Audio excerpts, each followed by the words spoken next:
नमस्कार, SPT.com में आपका स्वागत है। जी हाँ दोस्तों, हमने आपको पिछले एपिसोड में दिखाया था, पिछली वीडियो में दिखाया था कि आखिर क्या कुछ हो रहा है सेना में और कैसे डिस्क्रिमिनेशन है युवाओं के साथ।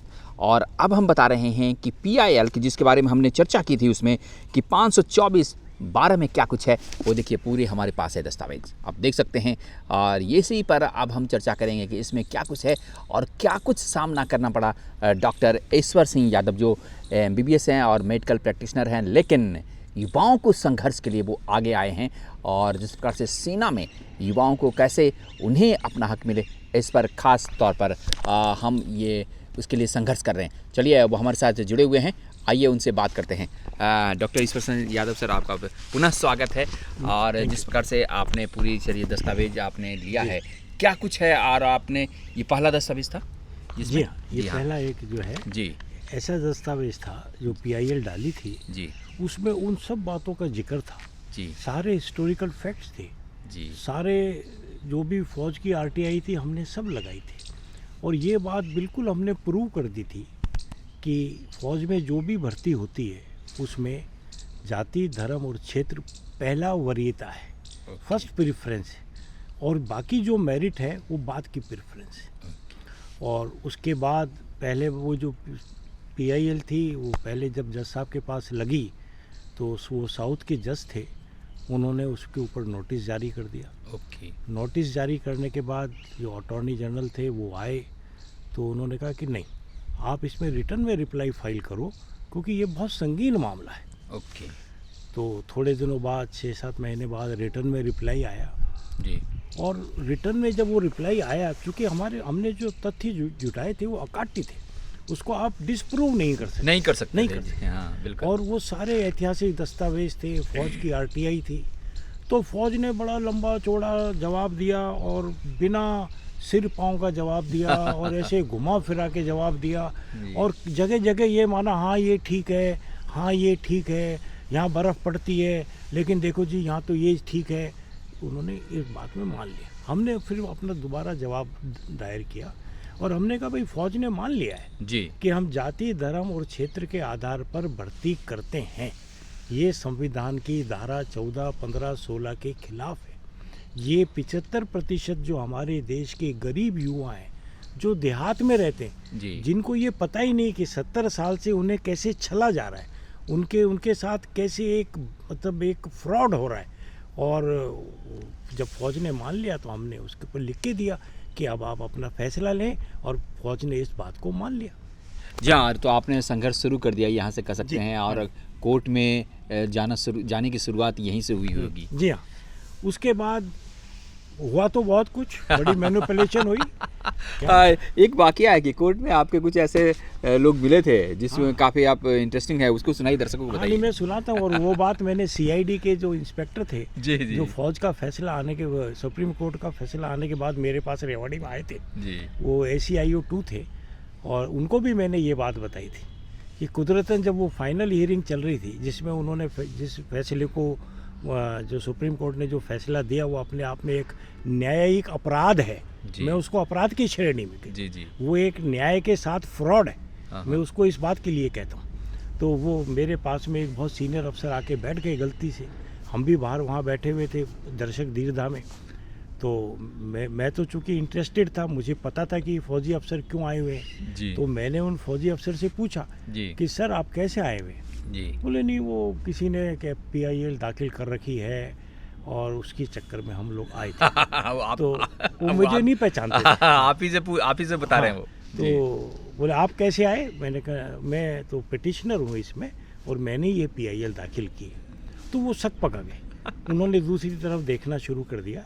खैर मैं उस बात को, उधर सुनवाई चल रही थी दूसरे केसेस की, शायद हमारा 4था नंबर था या 5वां नंबर था, तो 1, 2, 3 केस की सुनवाई चल रही थी। तो मैं उनको बातों में ऐसे ही लगाना चाह रहा था कि, तो मैंने कहा देखो साहब ये कितनी गलत बात है कि जाति, धर्म और क्षेत्र के आधार पर भर्ती होती है और आप 75% लोगों को केवल इसीलिए नहीं भर्ती करते। तो उसने कुछ नहीं देखा, उसने दूसरी तरफ फिर मुंह कर लिया। तो फिर मैंने उसको थोड़ी देर बाद फिर उसको थोड़ा सा कुरेदा। मैंने कहा आखिर ये कब तक चलेगा? और मैंने कहा आज देखो आपने इस बात को माना भी है कि भाई ये बात सही है। जी। तो उसने मेरी तरफ देखा और देख के कहा, gentleman, your petition will be dismissed today. Okay. मैंने कहा क्यों, आपने एडमिट करा हुआ है। वो उठ के चल दिए। इससे बिल्कुल निश्चिंत हो गया हाँ हाँ कि सब कुछ प्री डिसाइडेड था, हाँ। प्री डिसाइडेड था। इसी संदर्भ में मैं आपको एक केस और बताना चाहता हूँ जी। कि ये सुनवाई हो गई, हमने पीआईएल में फैसला आ गया, हमने रिव्यू डाली, फिर हमने क्यूरेटिव डाली। जैसा भी सुप्रीम कोर्ट ने एक मतलब न्याय के साथ फ्रॉड करा था, और उन जो भी वो सुप्रीम कोर्ट के जो जजेस हैं, मेरे ख्याल उन पे जो है मुकदमा चलना चाहिए, ये क्रिमिनल ऑफेंस है। तो मैं किसी गेट टुगेदर में गया हुआ था गुड़गांव में, और वहाँ बहुत फौजी अफसर आए थे। वो किसी फौजी अफसर का एक गेट टुगेदर था, क्योंकि जिस इलाके में रहता हूँ यहाँ के फौजी अफसर बहुत थे। तो उनको पता पड़ा कि डॉक्टर ईश्वर सिंह यादव यहाँ आए हुए हैं।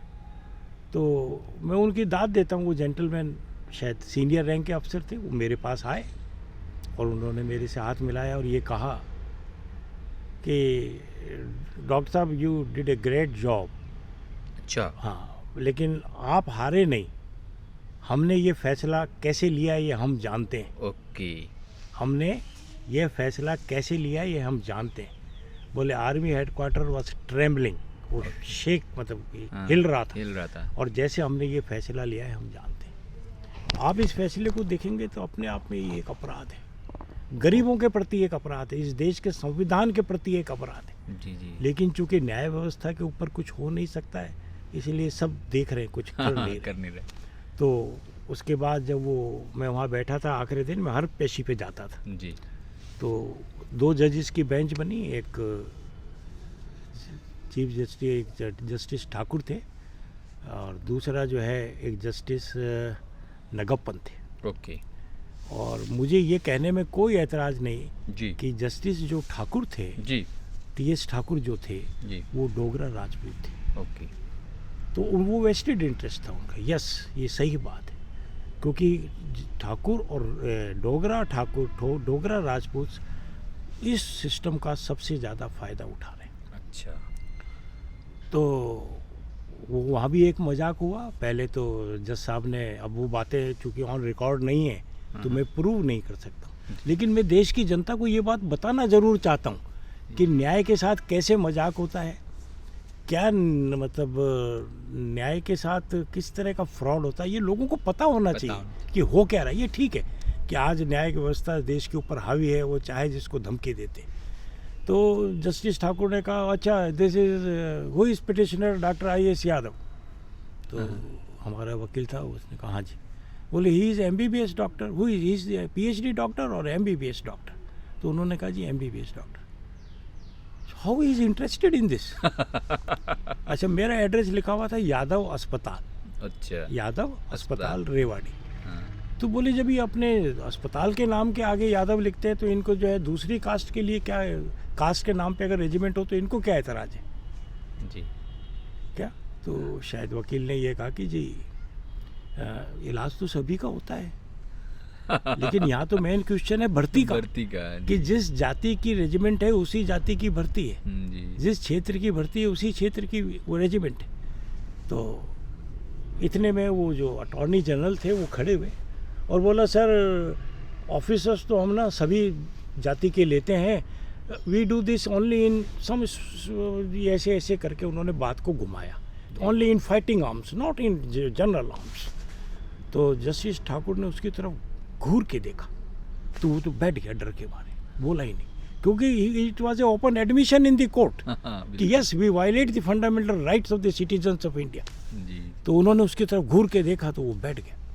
उसके बाद, और मैं एक बात कहूँगा कि जो जस्टिस नगप्पन थे, मुझे आश्चर्य हुआ कि वो सेकंड जज थे, जूनियर जज थे, लेकिन वो आंख बंद करके चुपचाप ऐसे बैठे रहे जैसे उनका इस केस से कोई लेना देना नहीं था। फिर जस्टिस TS ठाकुर ने एक और बात कही, वो भी मैं आपको कहना चाहता हूँ। जी हाँ, बिल्कुल। कि अगर भाई कोई, जैसे कोई कुछ जाति के लोग पाड़ा खाते हैं, पाड़ा मीन्स बफेलो या some sort of a thing, पाड़ा खाते हैं, बफेलो खाते हैं और दूसरे नहीं खाते हैं, तो फिर क्या हुआ, कितना क्या लॉजिक है ये लॉजिक है क्या। ये लॉजिक है? नहीं, बिल्कुल। फिर उन्होंने कहा जस्टिस ठाकुर ने कि नहीं नहीं नहीं ऐसे नहीं, एंड हम अब इसको रिजेक्ट कर रहे हैं। और आप भर्ती होने तो नहीं गए थे? मेरे से पूछा। मैंने कहा नहीं, मैं तो भर्ती होने नहीं गया था। क्या? तो किसी ऐसे आदमी को लेके आओ जो भर्ती होने गया हो, तब then we will see it. क्या? जी जी। तो हमने कहा कि भाई ये एक लोकस स्टैंडाई का पॉइंट है। लोकस स्टैंडाई तो उसी दिन ख़त्म हो गया जिस दिन ये पिटीशन एडमिट हो गई थी। ओके। अब तो आपको मेरिट पे फैसला लेना है। हाँ। तो उन्होंने नहीं करा। इसी बीच एक वकील राम नरेश यादव थे। राम नरेश जी के एक कर्नल थे आगरा के, 3 कर्नल थे आगरा के। उन्होंने इस पिटीशन में, इस PIL में ज्वाइन होने के लिए एप्लीकेशन डाली कि हमने अखबारों में पढ़ा है और ये जो पिटिशनर बात कह रहा है ये 100% सच है, हमने आर्मी में देखा है। उन्होंने एफिडेविट लगाए और उन्होंने इस पिटीशन में शामिल होने की एक एप्लीकेशन। तो ये एडवोकेट ने आपका साथ दिया? कौन से एडवोकेट? नहीं, आपने जो करे जो राम नरेश यादव। नहीं, राम नरेश जी उनके एडवोकेट थे। अच्छा, जो आगरा वाले आए अच्छा, थे ना। हाँ, हाँ। जो आगरा से या यूपी से 3 फौज के कर्नल आए थे जी। उन्होंने कहा कि ये जो पिटिशनर बात कह रहा है ये बिल्कुल सही है और हमने ये देखा है, ये ऐसा होता है जी। तो इसलिए हम इसमें शामिल होना चाहते हैं पिटिशन में। हाँ, हाँ, हाँ। तो जज साहब ने वो फाइल फेंक दी और बोला जब हम ओरिजिनल पिटीशन को ही जब फेंक रहे हैं, रिजेक्ट कर रहे हैं, डिसमिस कर रहे हैं, तो आपको शामिल कैसे होने देंगे? जी। और उन्होंने वो फेंक दी। तो मैं हक्का बक्का रह गया। मैंने कहा इस देश में न्याय कहाँ है?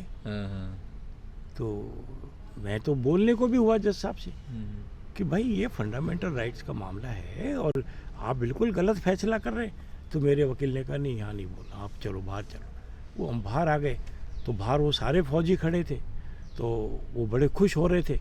उन्होंने मेरे से कहा सी डॉक्टर साहब एग्जैक्टली व्हाट हैपेंड। ओके। हाँ, तो मैंने कहा anyway we will file another review petition, we will not let you go. जी जी। तो हम वापस आ गए। हाँ हाँ। उसके बाद मेरे पास जो है हमारे रेवाड़ी के जो इंटेलिजेंस ऑफिसर थे वो आए, उनको भी मैंने ये सारी बातें बताई जो आपको बता रहा हूँ। हाँ हाँ। फिर हमने रिव्यू पिटीशन डाली जी। अब रिव्यू पिटीशन में 2 और जज आए।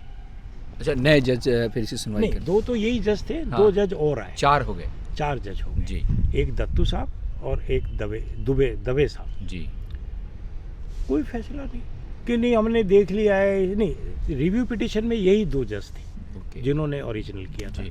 हमने देख लिया है और हमें इसमें कुछ नहीं मिला, जबकि उन्होंने कुछ देखा ही नहीं। जबकि सारी जगह फौज के 4 जगह फौज के एडमिशन है कि हम ऐसा करते हैं, 4-5 जगह फौज की जो है RTI में एडमिशन है, हम ऐसा करते हैं। और हमने अखबारों की कम से कम 5-6 कटिंग लगाई थी, सब कुछ हमने लगाया था जिसमें ये लिखा था कि इस जाति के केवल भर्ती होंगे, इस जाति के भर्ती होंगे, आज इस जाति की भर्ती होगी। तो ऐसे उन्होंने रिव्यू भी रिजेक्ट कर दी। फिर हमने क्यूरेटिव लगाई। हमने कहा भाई ये फंडामेंटल राइट्स का मामला है, ऑन पेपर प्रूव हो गया है।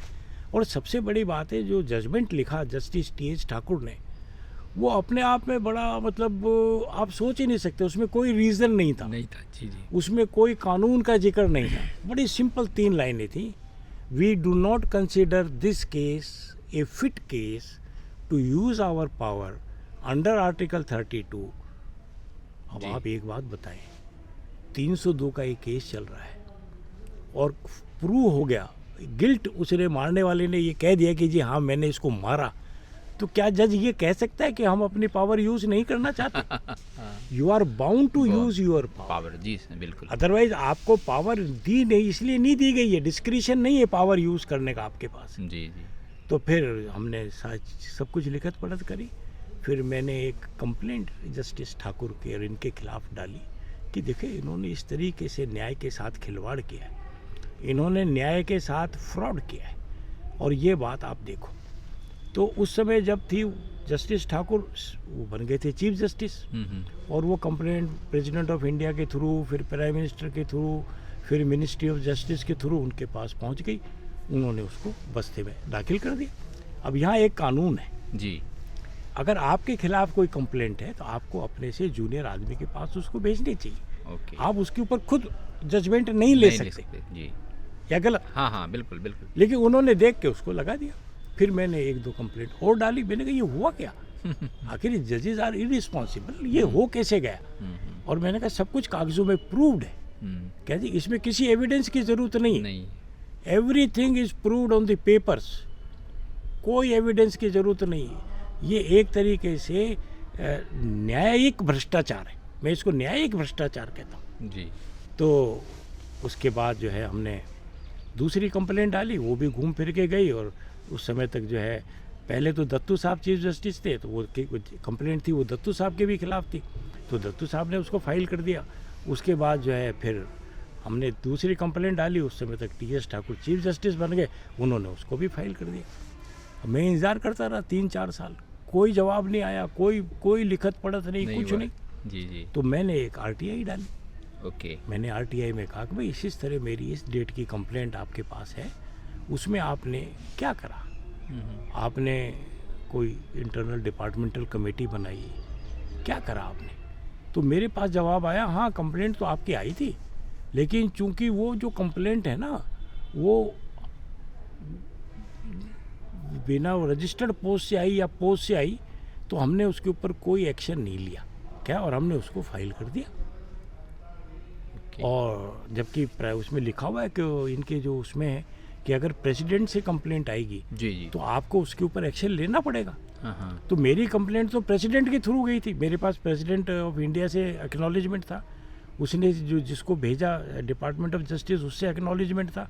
तो इन्होंने फिर एक फ्रॉड कर दिया, उस कंप्लेंट पे एक्शन लिए बिना, और उसको जो है दबा दिया इन्होंने। फिर मैंने एक कंप्लेंट और लिखी, और मैंने उसमें लिखा, मैंने कहा भाई इन 4 जजेस ने जी, इन 4 जजेस ने contempt of constitution, judicial impropriety, contempt of supreme court, breach of oath and misuse of authority ये जी। कमिट किए। ओके। ये कमिट किए क्योंकि कंटेम्प्ट ऑफ कॉन्स्टिट्यूशन ये है कि इन्होंने जो कॉन्स्टिट्यूशन ने इनको मैंडेट दिया था, कॉन्स्टिट्यूशन ने जो आर्टिकल 14, 15, 16 का वायलेशन पे जो एक्शन लेना इन्होंने नहीं लिया। और दूसरा contempt of supreme court itself है कि इन्होंने न्याय होने से रोका। जी। कंटेम्प्ट ऑफ कोर्ट क्या है हाँ कि बिल्कुल। अगर कोई आदमी न्याय होने से रोकता है, न्याय मिलने से रोकता है, तो वो कंटेम्प्ट ऑफ कोर्ट है। जी हाँ बिल्कुल। तो ये तो कंटेम्प्ट ऑफ कोर्ट हो गया ना। दीज 4 सुप्रीम कोर्ट जजेस have committed contempt of court, gross contempt of court. तो इनके ये कौन सा साल का ये वाकया है?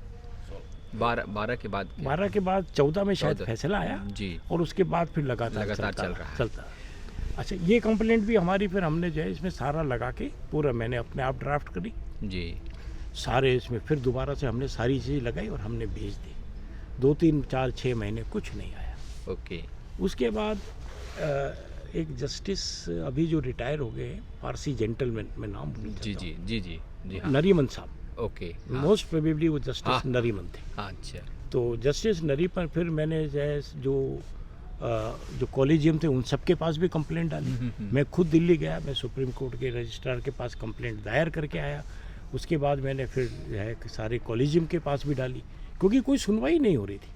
और ये कंप्लेंट फिर हमारी जस्टिस नरीमन साहब के पास गई, और फिर जस्टिस नरीमन के ऑफिस से मेरे पास मैसेज आया कि आपकी कंप्लेंट रजिस्टर हो गई है। क्या बात है। चलिए।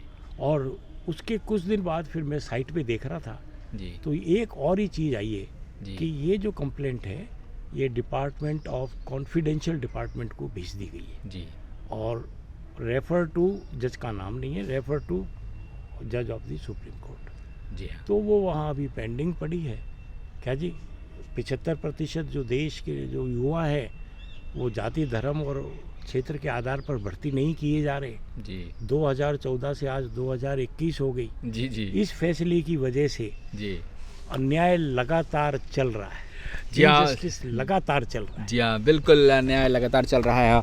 और हम बात कर रहे हैं इस वीडियो में इतना ही। जी हाँ दोस्तों, हमने आपको बताया सिलसिलेवार ढंग से डॉक्टर ईश्वर सिंह यादव किस प्रकार से लगातार न्यायालय से गुहार किया इन्होंने, और उसके बाद पेटिशनर लगाए, री लगाया, उसके बाद RTI लगा रहे किस प्रकार से मुकाम हासिल करते हुए आगे बढ़ रहे हैं, लेकिन अभी तक न्याय नहीं मिला है। चलिए इस वीडियो में इतना ही, अगले वीडियो में फिर हम आपको नए चीज़ बताएंगे, क्योंकि ईश्वर सिंह यादव का संघर्ष अभी जारी है और कैसे इस बीच में उन्होंने कई सरकारें बनी और उन सरकारों से भी काफ़ी उम्मीद थी, लेकिन वहाँ भी निराशा हाथ लगी है। चलिए इस पर बात करेंगे। कैमरा पर्सन हेमेंद्र के साथ मानवेंद्र, SPD.com के साथ आप बने रहिएगा। अगले वीडियो में कुछ और विशेष आपको बताएंगे। नमस्कार।